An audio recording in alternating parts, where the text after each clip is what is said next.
Hello everybody, thank you for joining me. This is the first official video in my way of explaining this broad spectrum of personality traits that we all somewhere fit within. And the purpose of this is to identify our own behaviour as well, but also to be wary of other people's behaviour. In my work, I'm more likely to see people who have, let's say, been on the rough end of bad behaviour. More likely they would have felt a victim or certainly controlled by others or by a system. And this has really affected their health. Not only their mental health, it can actually affect their immune systems as well.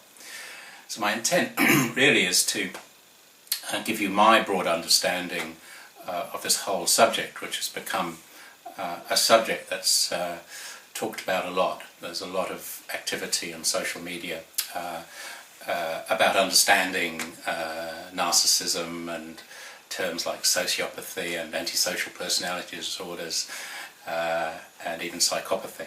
And so I'm really here to try to give you my take on this and also to encourage your feedback as we all learn together.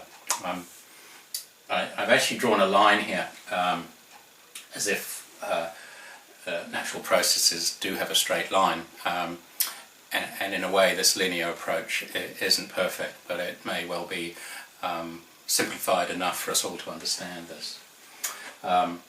We all lie somewhere on this line, if we can say. I say there's a line of narcissism.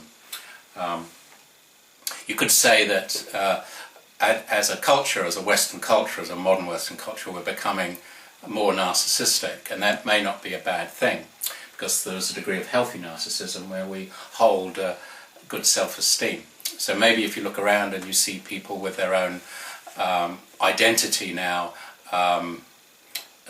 with their cell phones, with their own personalised gadgets, with their personalised tattoos, taking selfies, for instance.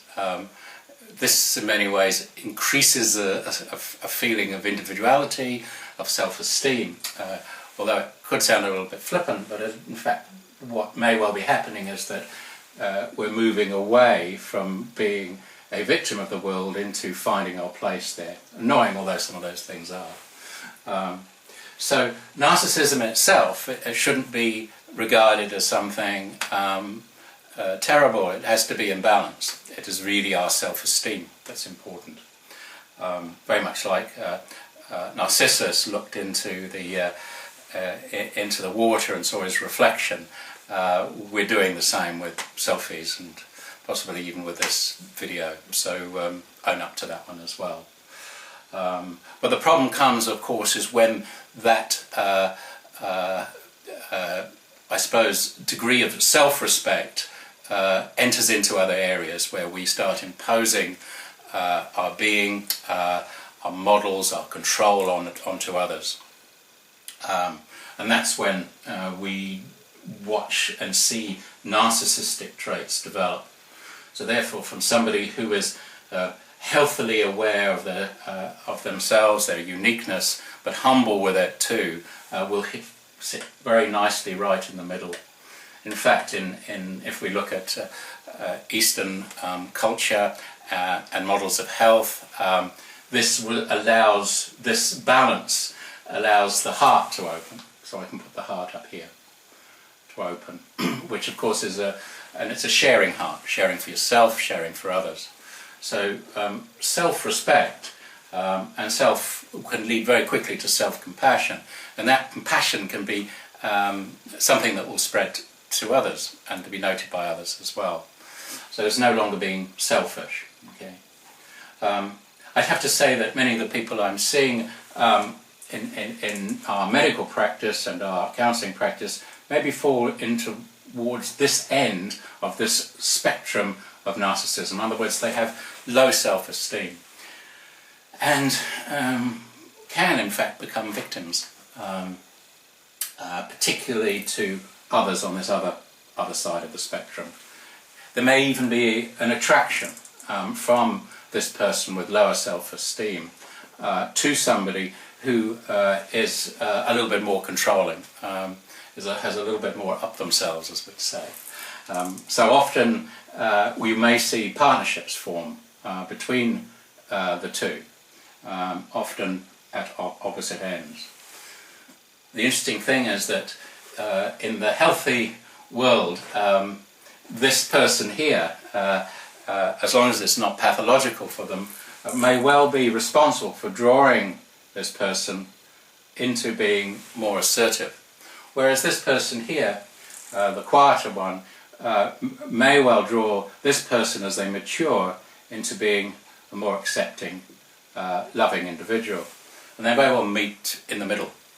And as they evolve, then something very special can happen. And of course they will meet in the heart. I'd have to say it's probably more likely to happen with people who are not too much at the opposite ends of the spectrum. So therefore, you know, the guy who's controlling, thinking of myself, and puts all his thoughts and deeds into work, and comes home and doesn't help with the dishes or the garden, allowing this other person to do all that, eventually will learn that in fact that's not the way to be. So that person becomes more domesticated, if you like. Of course, home is where the heart is. Whereas this other person may become more assertive in life, and this is, you know, this is how healthy relationships develop.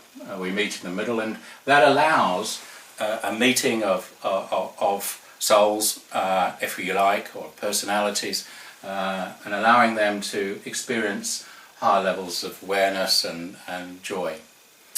However, the what I'm going to be talking about today is those who may not move into this direction, this balanced direction. Because although I'd say 99% or thereabouts fall into this, I'll draw a bell curve here, into this area, there are those at the other end who may well be at the point of no return. In other words, whatever we do to this 1% here, they're not going to shift back. We can't rescue them passively or actively. We have to recognise these. And these, right at the extreme end, we can call antisocial personality disorders, malignant narcissists, or the other term is psychopaths. So right at this end, we have the psychopaths, and they can be identified from the common or garden narcissist by a couple of really worrying traits. First off, they're pathological liars, but they believe their own lies as well. So there's actually no conscience about lying. Most of us within this healthy realm unfortunately do lie. There are small lies, there are lies because we're embarrassed about things, we're trying to find our way out of difficult situations. We say, we're late for work, mate, because the traffic was bad, whereas in truth we weren't really looking forward to going to work, and we knew the traffic was bad, and we procrastinated and delayed things. So those are lies that I would say most of the population make. Problem with what happens with those lies to most people is they think twice about them, and they develop a little of a conscience, and somewhere in the back of their minds they don't like it or like themselves, and they change their behaviour. This is not the same for those right at the end. It can be said that they'll never return to this more balanced situation.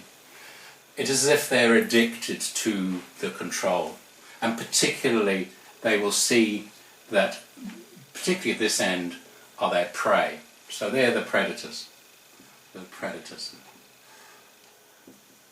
And these are the prey.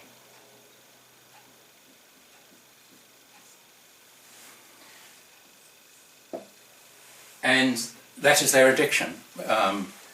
their addiction is greed, but it also, there's a sadistic element to those right at the end. In fact, the more their prey suffers, and this is very sad, the more the prey suffers, the more kicks that they get. Can they be reversed? Well, I think it's very unlikely, and the best advice I can give to people who come into contact with these people is to avoid future contact. And if you can't avoid future contact, learn about them, learn how they work, and somehow separate them from your life in other ways. Maybe you can talk to them, but you put a shield around you, what some people call a Teflon shield, so that any injury is deflected off you. So that's the first of my talks on this whole subject, and I hope you find it helpful. And next time I'm going to progress with some more thoughts about how we can protect ourselves, but also what we can all do about it as a society, so that by recognising the dangers of this small number, we can in fact grow to be a healthier community. Thank you. Bless you all. Bye.